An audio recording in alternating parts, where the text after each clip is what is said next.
মহিলা মনে আছে নি?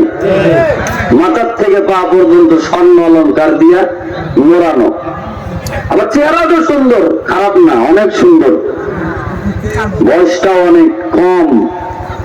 আবার হাতের মধ্যে একটা ব্যাগ আছে, যেই ব্যাগের মধ্যে নগদ কিছু টাকাও দেখা যায়। সুবহানাল্লাহ।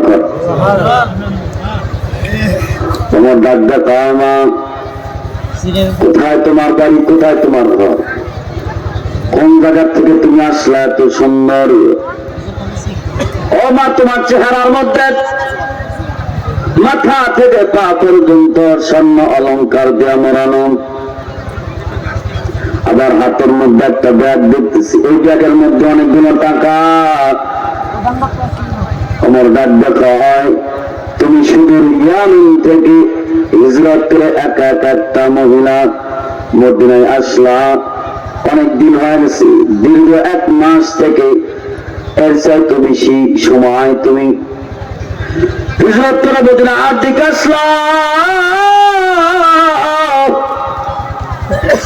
তোমাকে কি কেউ পথের মধ্যে, তোমার যে সৌন্দর্য, তোমার মাথা থেকে পা পর্যন্ত যে স্বর্ণ অলঙ্কার, তোমার স্বর্ণ অলঙ্কার এবং তোমার টাকার দিকে কি কোনো মানুষ চোখ দেয় নাই?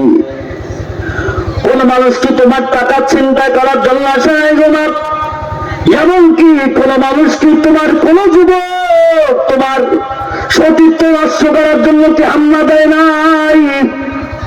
মহিলা ডাক দেখাই, অযুবক তুমি কি?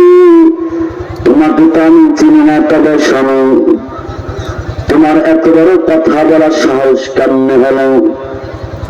যে রাষ্ট্রের প্রেসিডেন্ট হলেন খলিফাতুল মুসলিমিন হযরত ওমর, ওই রাষ্ট্রে কোন মায়ের সন্তানের বুকের পাতা বড় হয়েছে যে ওমরের রাষ্ট্রে থাকবে আর আমার সতীত্বের দিকে নজর দিবে আর আমার টাকার দিকে নজর দিবে? সুবহানাল্লাহ, সুবহানাল্লাহ।